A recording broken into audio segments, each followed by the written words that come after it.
Salut les amis, comment ça va bien? Je suis le joueur du jardin et ça me fait plaisir de vous retrouver pour cette 10e semaine d'existence de mon 3e potager d'intérieur. Alors vous savez à quoi ça me fait penser le chiffre 3? Et 1, et 2, et 3 melons, et 1, et 2, et 3 melons. Et ouais les amis, j'ai 3 melons qui poussent, confirmés à 100%.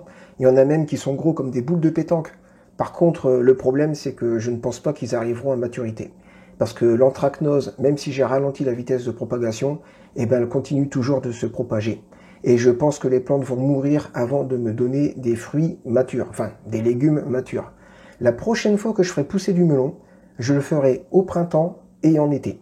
Parce que c'est clairement une plante qui n'aime pas du tout les excès d'humidité. Et ces 2 derniers mois, niveau humidité, on a battu les records dans le nord de la France. Alors vous allez me dire, tu reproduis des climats artificiels dans tes chambres de culture. Comment ça se fait que tu es impacté par l'excès d'humidité qu'il y a dehors? Bah en fait, c'est quand j'ouvre mes fenêtres pour aérer. J'ai de l'humidité dans mon appart, et dehors il fait aussi humide, donc en fin de compte, j'arrive même pas à évacuer l'humidité, quoi. Et les melons, ils aiment pas ça. C'est d'ailleurs pour ça que j'ai eu une anthracnose. Mais la prochaine fois, je devrais faire des melons matures. Déjà là, franchement, vu les conditions qu'il y a en extérieur, je suis plus que satisfait de ce que j'ai réussi à faire. Je pense qu'on va passer directement au petit tour du potager. Je ne fais plus de rétrospective parce qu'on approche de la fin de ce 3e potager. Et puis de toute façon, les plantes n'évoluent quasiment plus jour après jour. C'est à peine visible.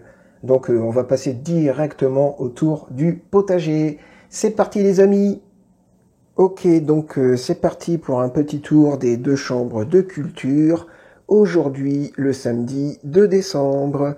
Alors, au niveau de la chambre sud, comment ça se passe? Eh ben, finalement, les framboisiers, je les ai gardés. Je vais pas les mettre en hivernage parce que lui, il est en train de me faire des nouvelles branches, là. Je pense qu'il y en a d'autres. Oh, oui, oh, j'avais même pas vu. Il y en a des petites ici, là. Et je pense qu'il y en a d'autres qui devraient sortir sur celui-là, là. Enfin, sur cette partie-là. Donc, clairement, le bohème, je le garde. Je le mets pas en hivernage. Et le Zeva, c'est pareil. Je l'avais mis en hivernage pendant 1 semaine, puis finalement, je l'ai ramené parce que j'avais vu un petit truc vert qui sortait du sol. Et là, c'est confirmé. Il y a une nouvelle branche en train de pointer le bout de son nez. Donc, je vais pas les mettre en hivernage. Je vais les garder. Et puis, on va voir ce que ça va donner. Alors, au niveau des citronniers. Oh yes. Celui-là, il a stagné pendant des semaines et des semaines. Et là, ça y est. Vous voyez? Il commence à me faire des nouvelles petites feuilles bien vertes. Ouais, ça fait plaisir. Le citronnier champion, celui que je vais très certainement garder. Alors lui, regardez-moi les belles branches secondaires là qu'il est en train de me faire. Bien vertes et tout là. Ouais. Et puis il fait même, j'ai l'impression qu'il fait peut-être une nouvelle feuille sur le haut là. Par contre là, il fait clairement des branches secondaires. Oh, ça fait super plaisir. Et je pense même que quand ces 3 branches là, elles auront atteint une certaine taille, hein, genre, je sais pas, au moins 10 centimètres. C'est pas impossible que je coupe juste ici, là, en dessous de ce nœud, pour avoir vraiment un truc pas trop grand en hauteur. Vous voyez? Je sais pas, je verrai. On verra ce que ça donnera quand il aura grandi. Les 2 petits citronniers, c'est exactement pareil. Hop, lui, il me fait plein de petites branches secondaires. Donc, oh la vache, il y en a une grosse là. Je l'avais même pas vue. Oh yes, ça fait plaisir. Lui c'est mon préféré là-bas, mais bon, celui-là, je dirais qu'il est en 2e position quand même. Hein. Et celui-là en 3e position, parce qu'il commence à faire pas mal de petites branches secondaires là, je vois aussi là. Et c'est le seul qui a bien gardé une couleur bien verte là, par rapport aux autres. Et celui-là là-bas au fond, je le mets en 3e, en 4e position. Voilà. Donc mon quartet, c'est lui en première position, lui en 2e, lui en 3e et celui-là en 4e. De toute façon, je pourrais pas avoir 4 citronniers, c'est impossible. Parce qu'après, ils vont atteindre une taille, ça sera ingérable. Donc c'est mon quartet gagnant des citronniers. L'herbe à chat, j'ai remis un petit coup de ciseau. Alors c'est marrant parce que pour une raison qui m'échappe, ce pot-là, l'herbe, elle pousse un petit peu plus vite que celui-là. Pourtant, niveau exposition à la lumière, je pense que c'est pareil, quoi. Bon, il y a peut-être le ventilateur qui cache un petit peu la lumière sur ce pot-là. Enfin, Des fois, il y a 3-4 cm d'écart. Hein. C'est très impressionnant, quoi. Au niveau des Drosera, oh, qu'est-ce qu'elles sont belles. Oh, bah tiens, elles me refont un petit peu quelques petites fleurs. Ici, là. Des petites fleurs. Alors, les fleurs, elles ont une durée de vie de 24 à 48 heures maximum. Hein. Par exemple, vous voyez là, celle-là, là. Et ben, dans 2 jours max, il n'y a plus rien. Dans 2 jours, elle est complètement fanée comme celle sur la gauche. Là. Mais bon, les Drosera, je les kiffe quand même. En plus, elles sont incroyablement efficaces contre les moucherons du terreau.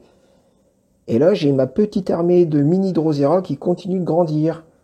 Je pense que, ouais, allez, je sais pas, je dirais dans 1 ou 2 semaines, je les rempote dans leur pot définitif. La Nepenthes.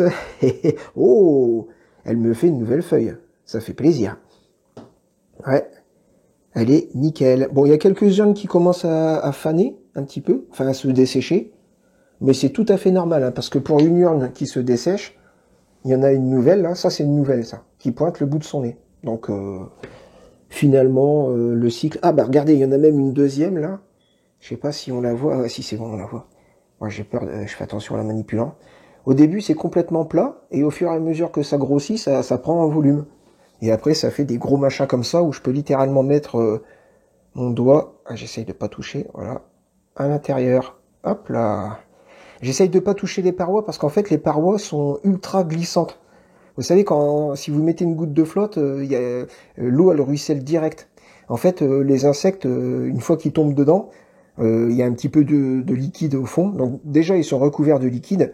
Et en plus, ils arrivent même pas à remonter les parois parce que c'est un revêtement ultra glissant. Donc c'est pour ça que j'ai fait attention. Mais l'urne, vous avez vu, elle fait quand même la taille quasiment les 2/3 de ma main, on va dire. Ouais, c'est plutôt pas mal. Et maintenant, la chambre nord avec la monoculture de melon. Oh là là là là. Alors d'abord, on va vérifier la petite Nepenthes ici, là. Enfin, la Nepenthes, hein, qui me fait encore une nouvelle feuille. Et la mini Nepenthes qui me fait des mini-urnes. C'est trop mignon. Là ici, il y a une toute petite urne, là. Je sais pas si on la voit. Ouais, si, c'est bon, on la voit. Ah, elle fait quoi? Elle fait 2,5 cm, un truc dans le genre. Ouais, c'est tout petit. Hein. Les Sarracenia, toujours aussi magnifiques, hein, très colorées. Les fleurs toujours présentes. Alors cette fleur-là, c'est un truc de dingue. Ça fait, je crois, ça fait genre 2 mois et demi qu'elle est là, un truc dans le genre. Peut-être même 3 mois. Je pensais pas qu'une fleur, ça pouvait durer aussi longtemps. Et maintenant, la monoculture de melon, hein, la pièce maîtresse de ce 3e potager d'intérieur.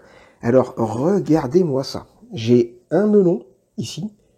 Ouais, il est gros comme une boule de pétanque, à peu près. J'ai un 2e melon, ici, qui commence... oh la vache, ouais, donc... il a grossi, lui, en 2 jours, c'est un truc de dingue. Et j'ai le 3e melon, là-bas au fond.